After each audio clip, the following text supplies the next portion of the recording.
Seraphims are the first one we're going to cover. It's from Strong's 8314, and the Hebrew word is seraph.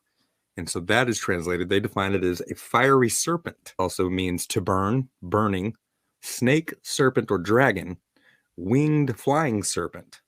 And it's similar to the Sanskrit sarpa, meaning serpent, and the Sanskrit sarpan, meaning reptile. So this isn't something we hear talked about much, that this word and the definition of it could have something to do with their ontology, their appearance, their physical makeup. And I'd be interested to dig in a little bit more to try to figure that out. So that same word, seraph, is in Numbers 21:6, Deuteronomy 8:15, and Isaiah 14:29, among a couple others. And it's translated as fiery serpents, as we saw in the definition. I'd agree that these passages aren't contextually talking about angelic heavenly beings. The Lord sent fiery serpents among the people, and they bit the people so that many people of Israel died. He led you through the great and terrible wilderness with its fiery serpents and scorpions.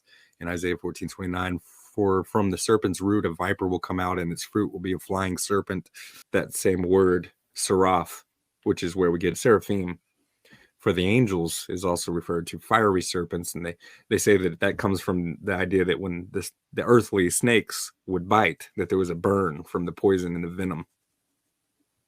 Interesting. That's why they say fiery serpent. But I like to consider the possibility here that the reason that word means that is because it does have something to do with the way that these angels look and what their bodies are like, which is it's different. It's interesting to think about. I find it fascinating. But Isaiah 6:1-2, the famous vision in Isaiah, the year of King Uzziah's death, I saw the Lord sitting on a throne, lofty and exalted, with the train of his robe filling the temple.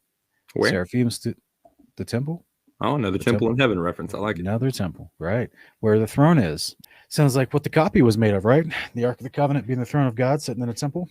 Yes, sir. And it says the seraphim stood above him, each having 6 wings. Didn't they make a copy of that in the temple on the ground? They did. With 2 of those covered his faces, with 2 covered his feet, and with 2 he flew. Isaiah 6:6-7. Then one of the seraphim flew to me with a burning coal in his hand, which he had taken from the altar with tongs. He touched my mouth with it and said, behold, this has touched your lips, and your iniquity is taken away, and your sin is forgiven. This is the original hot chip challenge. I like That's it. It's like, if you can not drink water for 10 minutes, you're purged of your sin.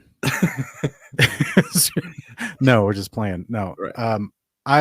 Look, how many times have we seen prophets have a vision where it seemed as if they were in the heavens? I mean, this is where we have Revelation chapter 4, and suddenly I was translated in the spirit, and then suddenly you've seen all these things in heaven. So we know that John's body, his physical body, is still on the ground. He can't see. He can't actually take his physical body to heaven and live.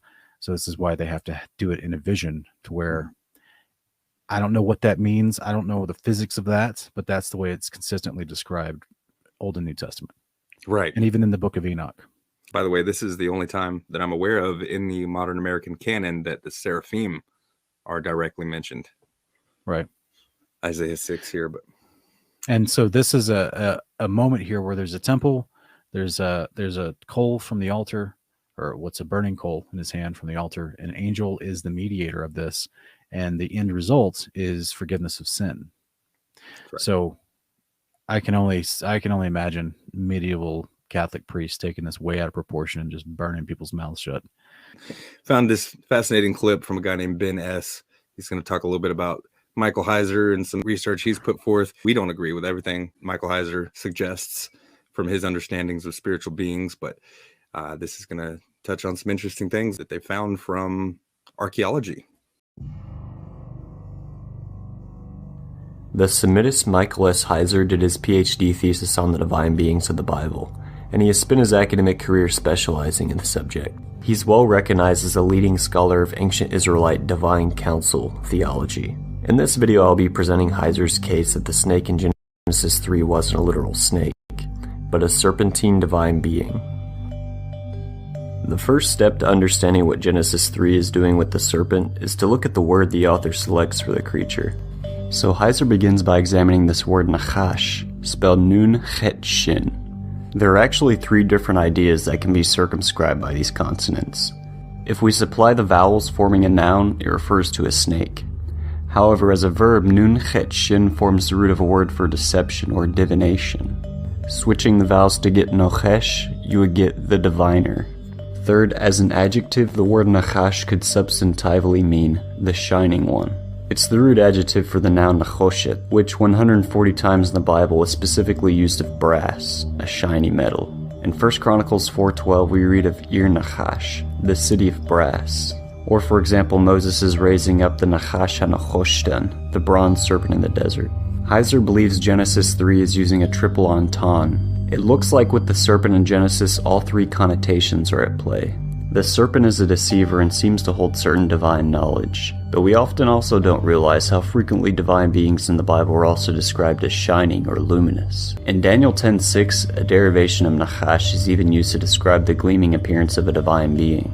Again, in Ezekiel 1:7, we read that the cherubim divine beings, quote, gleamed like polished brass. Our next point of interest is Isaiah 6. This is where things start getting interesting. Isaiah describes a terrifying vision he had of the throne of God, and around that throne, vocally praising God, were winged creatures called Seraphim. In Hebrew, the lemma seraph literally means he burns or it burns, often translated as fiery, again putting us in touch with this connotation of luminosity. But strange enough, seraph is also a run-of-the-mill noun for snake. In fact, the Hebrew noun derives from the identical Egyptian noun for snake. What makes the case of the seraphim in Isaiah so interesting, however, is that in the archaeological record we actually have Judean drawings of these creatures from Isaiah's period. So what you're looking at here are Hebrew engraved seals that have been collected into a book by the great Swiss scholar Othmar Kiel.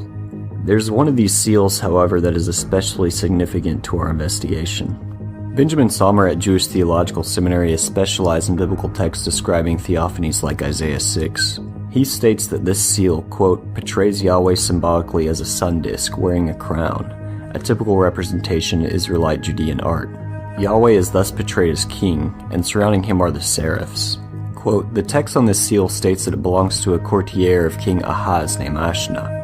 In light of the similarity between the seal and Isaiah 6, it is worth noting that Jerusalem in the 8th century was a very small town, that both Isaiah and Ashna lived during the reign of King Ahaz, and that Isaiah enjoyed very close connections to the royal court in which Ashna served. See Isaiah 7-9. Consequently, it is inconceivable that Isaiah and Ashna did not know each other. So due to the linguistic evidence, the function of the seraphim, and the fact that we have in the archaeology a depiction of these creatures belonging to one of Isaiah's co-workers, scholars have established that the divine beings praising God upon his throne in Isaiah were probably serpentine. Still, by the time that the ancient Jewish book of Enoch was written, which is quoted occasionally in the New Testament, we read of, quote, Gabriel, one of the holy angels who is in charge of paradise, the serpents, and the cherubim. Later, Enoch 61:10 and 71:7 says that the seraphim and cherubim surround God's throne, suggesting that he's using the word serpents and seraphim interchangeably between these two passages. Heiser also points us to an ancient Aramaic scroll discovered among the Dead Sea Scriptures, the Visions of Amram. From these fragmented pieces, we read of an ancient vision attributed to the father of Moses. In his sleep, he saw entities called Watchers, contesting over his soul. One announces himself as the angel Michael. The other was the Prince of Darkness. Under his dark cloak, he was, quote, terrifying in his appearance, like a serpent, his visage like a viper. So what scholars like Heiser are trying to get at is that this entity was taxonomically a type of serpentine divine being associated with Yahweh's court. Okay. Fascinating stuff there, I think, because, yeah, we see Satan referred to as the dragon, that old serpent that deceives the world. And so you got to wonder if that's more than just metaphoric. What if it is descriptive of his nature? What are your thoughts Being on one of the like serpent-like seraphims? Yeah. Yeah, possibly. Especially if he can change his form, you know what I'm saying?